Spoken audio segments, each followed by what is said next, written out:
लेकिन भाइयों बहनों, मैं लाल किले से मेरी एक पीड़ा और कहना चाहता हूं। ये दर्द मैं कह बिना नहीं रह सकता। मैं जानता हूं कि शायद लाल किले का विषय नहीं हो सकता, लेकिन मेरे भीतर का दर्द मैं कहां कहूंगा। देशवासियों के सामने नहीं कहूंगा तो कहां कहूंगा। और वो है, किसी न किसी कारण से हमारे अंदर एक ऐसी विकृति आई है, हमारी बोलचाल में, हमारे व्यवहार में, हमारे कुछ शब्दों में, हम नारी का अपमान करते हैं।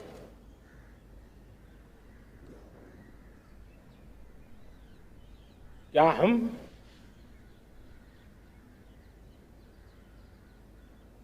स्वभाव से, संस्कार से, रोजमर्रा की जिंदगी में नारी को अपमानित करने वाली हर बात से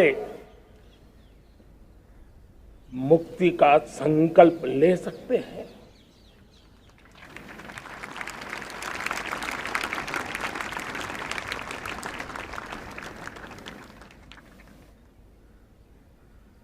नारी का गौरव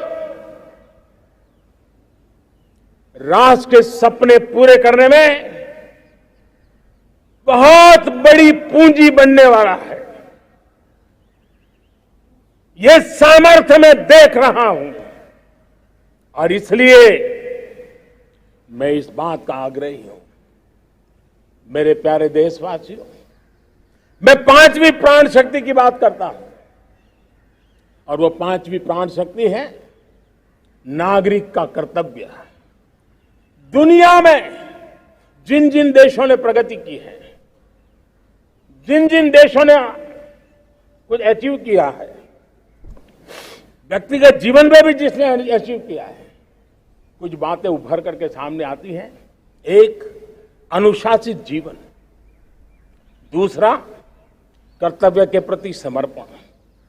व्यक्ति की जीवन की सफलता हो, समाज की हो, परिवार की हो, राष्ट्र की हो, ये मूलभूत मार्ग है, ये मूलभूत प्राण शक्ति है।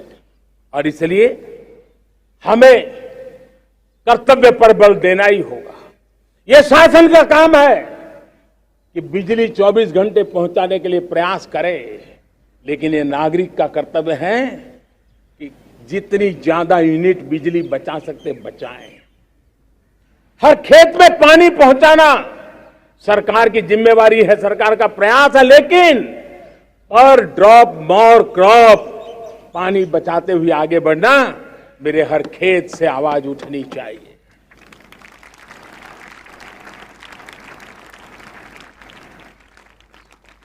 केमिकल मुक्त खेती, ऑर्गेनिक फार्मिंग, प्राकृतिक खेती, यह हमारा कर्तव्य है। साथियों, चाहे पुलिस हो या पीपल हो, शासक हो या प्रशासक हो, ये नागरिक कर्तव्य से कोई अछूता नहीं हो सकता है। हर कोई अगर नागरिक के कर्तव्यों को निभाएगा तो मुझे विश्वास है कि हम इच्छित लक्ष्य को प्राप्त करने में समय से पहले सिद्धि प्राप्त कर सकते हैं। मेरे प्यारे देशवासियों, आज महर्षि अरविंदो की जन्म जयंती भी है। मैं उस महापुरुष के चरणों में नमन करता हूं, लेकिन हमें उस महापुरुष को याद करना होगा जिन्होंने कहा था, स्वदेशी से स्वराज, स्वराज से सुराज। ये उनका मंत्र है। हम सबको सोचना होगा कि हम कब तक दुनिया के और लोगों पर निर्भर रहेंगे। क्या हमारे देश का अन्न की आवश्यकता हो, हम आउटसोर्स कर सकते हैं क्या? जब देश ने तय कर लिया कि हमारा पेट हम खुद भरेंगे, देश ने करके दिखाया कि नहीं दिखाया? एक बार संकल्प लेते हैं तो होता है दोस्त। और इसलिए आत्मनिर्भर भारत, ये हर नागरिक का, हर सरकार का, समाज की हर इकाई का ये दायित्व बन जाता है। ये आत्मनिर्भर भारत ये सरकारी एजेंडा, सरकारी कार्यक्रम नहीं है। ये समाज का जन आंदोलन है जिसे हमें आगे बढ़ाना है। मेरे साथियों, आज जब ये बात हमने सुनी, आजादी के 75 साल के बाद जिस आवाज को सुनने के लिए हमारे कान तरस रहे थे, 75 साल के बाद वो आवाज सुनाई दी है।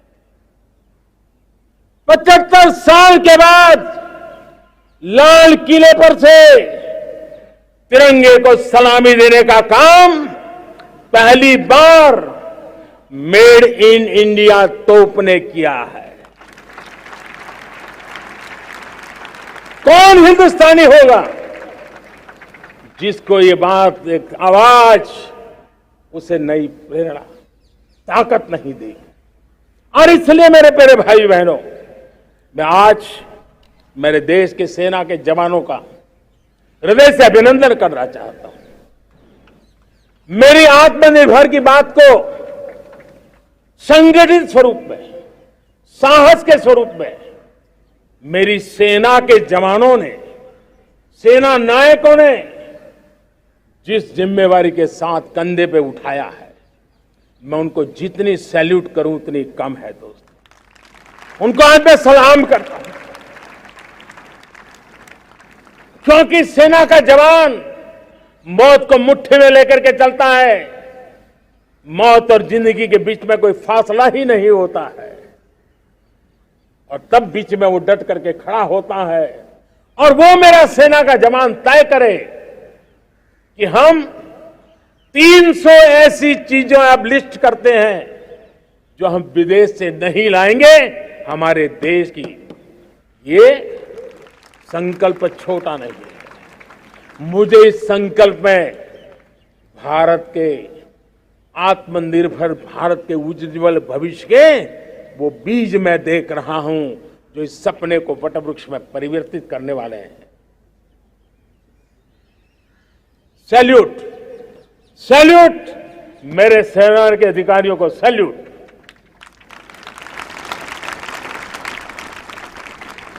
मैं आज मेरे छोटे छोटे बालकों को, 5 साल 7 साल की आयु के बालक, उनको भी सैल्यूट करना चाहता हूं, उनको भी सलाम करना चाहता हूं। जब देश के सामने चेतना जगी,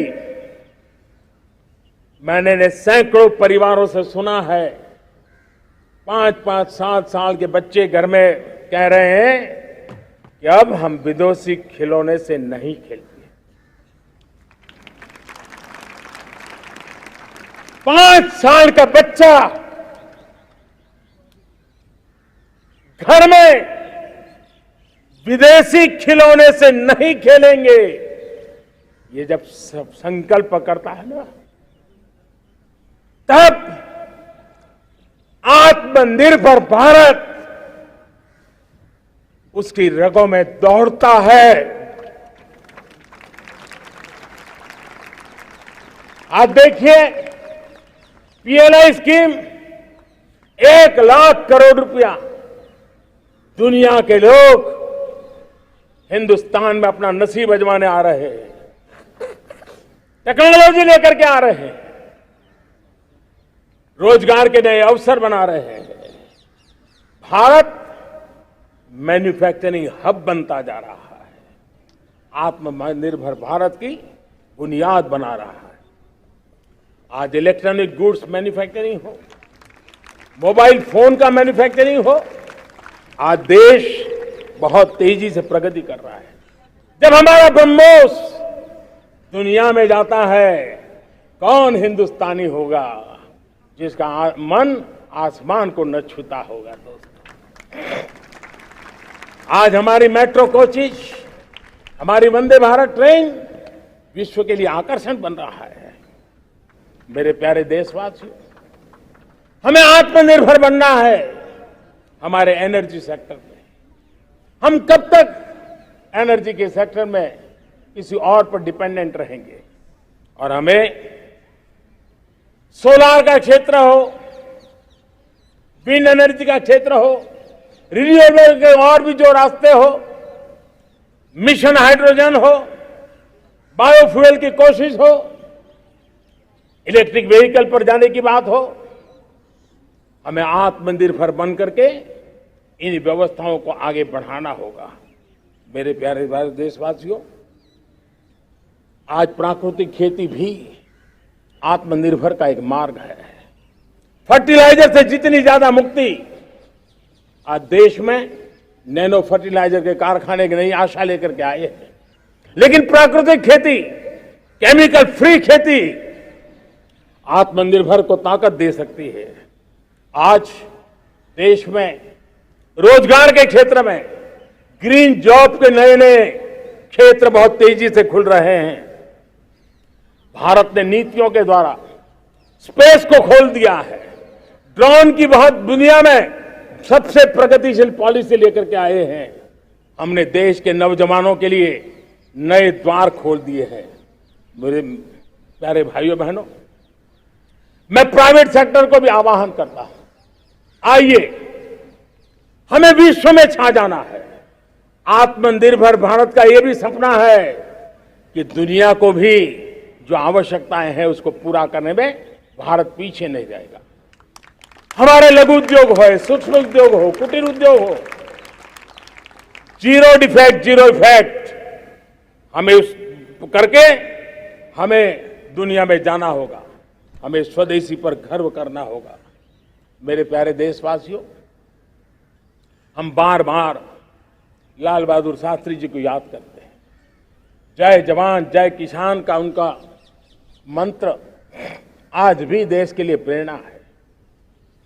बाद में अटल बिहारी वाजपेयी जी ने जय विज्ञान कह करके उसमें एक कड़ी जोड़ दी थी और देश ने उसको प्राथमिकता दी थी। लेकिन अब अमृत काल के लिए